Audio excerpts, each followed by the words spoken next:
In this video, we're going to dig into link prediction tasks. First, let's start with some motivating examples. In one case, you might have a social graph where nodes are people and edges are something like friendships, and you might want to predict either friendships that you don't know about or potential friendships among people that are acquaintances but might want to connect on the platform. Or in the case of protein-protein interaction networks, where you have nodes as proteins and edges represent some sort of biologically meaningful relationship, you might want to discover new interactions that you weren't previously aware of. Or in the case of knowledge graphs, where you have nodes that represent entities and edges are different relation types, and you have these triples of entity, relation, entity that represent facts in your knowledge graph. Something like Zach lives in Seattle, and you might also have a fact like Seattle is in Washington, but then you might need to infer the missing facts like Zach lives in Washington. We can also structure recommendation tasks using graphs where we have user items or user nodes and item nodes, and then edges represent interactions between users and items. So for example, if you want to recommend movies or products of interest, you could pose this as a link prediction task. And there's also drug repurposing, where nodes can be things like drugs, diseases, genes, symptoms, etc. And then different relationships are captured by dedicated edge types. And then your task is to infer which drugs are most likely to help treat perhaps a new disease, because, for example, it has similar symptoms or impacts similar genes. So all of these can be posed as link prediction tasks. Overall, our architecture is similar to node classification, where we have a set of input features for nodes. And in that lecture, we covered the case of how you might handle nodes without node features. And we optionally can process our features through something like an MLP that would be shared across the nodes. And that would perhaps relieve our GNN of having to do something fancy with the features if we could do all of our feature processing with a dedicated MLP before we get to this aspect of graph structure. And that's where we use our GNN layers. That actually incorporates the information from the graph structure by doing the message passing operations in the neighborhood, and that will give us node embeddings. And once we have node embeddings, we can use a decoder model to make a prediction for whether an edge exists between two nodes.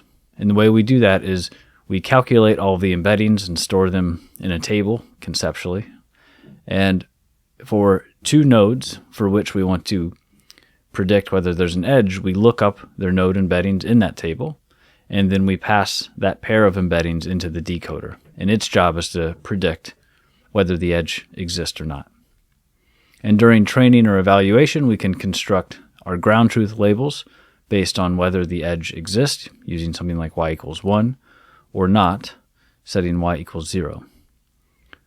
You could also think of this as us trying to essentially predict the adjacency matrix, where a row U and column V have a value of 0 if no edge exists and a value of 1 if it does exist. And that's exactly what we're trying to do here, is fill in missing links in the adjacency matrix.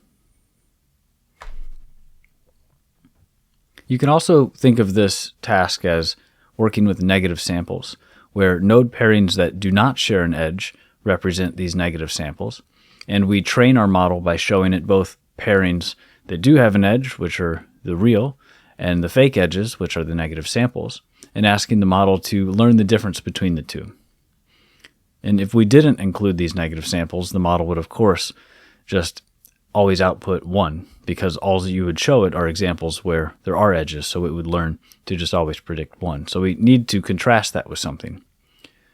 And if you'd like to kind of understand how this works from a theoretical perspective and why this sort of setup would converge in general to the correct parameters, you might find the noise contrastive estimation paper interesting from Gutman. I have a reference at the end of this talk to that paper.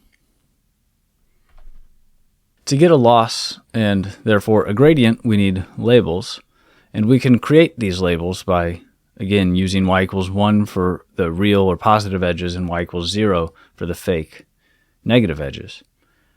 Or in other words, we need to sample from the adjacency matrix. And this is a form of contrastive learning where we're treating this as a real versus fake binary classification task, and we can therefore use the standard binary cross-entropy loss function. So in this case, we have the binary cross-entropy here, and for the positive cases where y equals 1, we extract this first term, and in the negative cases where y equals 0, we have the second term. And we can therefore factor this into two separate terms, one over the positive edges and one over the negative edges. As a specific example here, I have this little graph. Here's a list of some positive edges. I have D and A and B and others. And these pairings will be passed in with their embeddings to the decoder, which will generate this prediction y hat. And all of the positive edges will be in this first term here. And here are negative edges, like AE, for example, do not share an edge, and E and C do not share an edge. So these are examples we would plug in to our decoder to get a prediction, and then we would use this term for all of the negative edges, and then add these two terms together for our overall loss. Now let's dig a little deeper into the decoder model. As mentioned, in general, we're going to take in a pair of node embeddings and then predict the probability that an edge exists between them. And the design of this decoder will dictate important aspects of our problem. For example, whether or not it's sensitive to the direction of edges. Or another way to express this is it symmetric to the ordering of these arguments here? Or does the decoder with arguments UV equal the output of the decoder with arguments VU? And this could be either a feature or a bug, depending on the task at hand. For example, if you're modeling relationships in the Facebook network, then if person A is a friend with person B, then person B is also a friend with person A. But in the context of Twitter, just because person A follows person B does not mean person B follows person A. In the first case of Facebook, you would want this decoder to be equal if you reversed the ordering of the inputs, but in the case of Twitter, you may not. Another important consideration is if you have multiple relation types in the graph and want to model them independently. Let's first take a look where we have a homogeneous graph. Here's a few possible options for your decoder. You could, for example, concatenate the embeddings for U and V, and then pass that concatenated vector through some MLP with learnable parameters. And in this case, reversing the order of the inputs will not generate the same answer. So this is not symmetric in edge direction.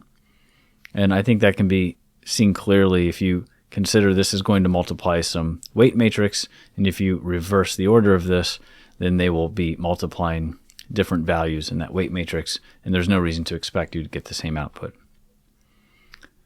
Another simple decoder is you could simply take the dot product between the two embedding vectors. And if they're highly similar, then that will give you a score close to 1. And if they're orthogonal, that'll give you a score close to 0. And in this case, a dot product is not sensitive to the ordering of its arguments, so this would model symmetric edge as well. And this, however, does not have any learnable parameters, and you might want this additional modeling capacity. So something similar you could do is take the element-wise product of these vectors, but then instead of summing all of the items, as you would in a dot product, you could leave it as a vector and then pass that vector through an MLP. So this gives you some modeling capacity because there are parameters you can fit as part of this decoder. And this also maintains this symmetric modeling of the edge as the dot product does.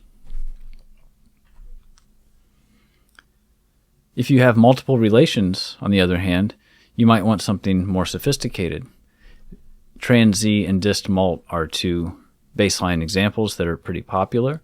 In the case of trans-Z, you learn a relation vector, R, so that these connected nodes are related based on this simple vector addition relationship. So the idea is that you have a vector that points to the embedding of node U, and you have another vector for node V, and if they share a relation of type tau, then you can treat this as a simple translation where the relation itself is just another vector in the vector space that simply relates this by saying if you would like to get to node V from node U, then you just go in the direction of this R vector. And in this case, for nodes that share a connection of this type, this distance will be small if you bring this over to the other side, because ideally it would be 0. So your similarity is going to be based on this distance here, and we expect this to be large for fake edges, relatively speaking. And then R is this set of parameters, and you'll have a separate R for every relation type, which here is indicated by this tau. And trans Z is not symmetric to these a reversal of this edge direction, so we do not expect this equality to hold here. Dist mult, on the other hand, is more like a generalization of the dot product, except for instead of taking the element-wise product of your two node embeddings, you sort of sandwich this learnable embedding for the edge type as well. So you have a triplet here. You have one vector, which is the embedding of U, your other embedding for node V, and then your relation type embedding R. And then you sum across the elements. And this will, similar to dot product, be symmetric with the order of these arguments, but then you also get to model multiple relation types because you'll have a different R for each relation. In this setup of link prediction, there's a nuance here about how we talk about edges, and I want to call special attention to this. There's actually two distinct concepts of edges going on here. The first type of edge are what we're using for supervision and evaluation, and these are the pairs of source and destination nodes that we're using as positive examples. In other words, we have some index for the node and we use it to look up the embedding, and then we have this pair that we feed into the decoder. In addition to this, we also have the edges that are involved in the message passing operation of the GNN, and this tells you which nodes are sending messages to which other nodes. And these don't necessarily have to be the same set of edges. In general, for your supervision edges, you're going to have those split into training, validation, and test sets. And you should not include the validation and test edges in the graph that you're using for message passing during training. And if you think about this real-life scenario, what you're ultimately trying to do in this task are predict edges that you don't yet know about. In that context, it does not make sense to include the edge that you don't know that exists in a message passing operation. Because if you knew that it existed and could use it in message passing, then there would be no need to generate its prediction. So these are distinct concepts, and you need to think carefully about whether an edge is being used for supervision, evaluation, or whether it's being used in message passing, or both. And taking this argument further, if we think about inference for any particular edge, it's probably ideal to exclude it from the message passing graph. For example, if you're doing mini-batch training, it's probably a good idea to exclude the positive edges that you've sampled as part of your mini-batch. Because if you don't do that, then that means the training node pair embeddings are going to be more similar because they're sharing a message. Remember that the GNN is essentially going to collect messages from its neighborhood and then aggregate them to come up with a new representation. And in the extreme case of a node only having one neighbor, which is the edge that you're trying to predict, then its embedding is going to be very strongly influenced by that single connection. And by including that message, you're going to be making the embeddings of these two nodes very similar. And if your decoder is looking at node similarity as a proxy for predicting whether the edge exists or not, then it's going to come to over-rely on this. And it is going to think that things that share an edge have a higher similarity than you are actually going to get in real life when that edge doesn't exist and they cannot exchange messages. So it's a kind of information leak. However, this can be a little tricky to implement because the current tools we have at our disposal are not generally making this easy to do. DGL actually does have this functionality now, but so far I don't think it's that commonly used. But it's something to be aware of.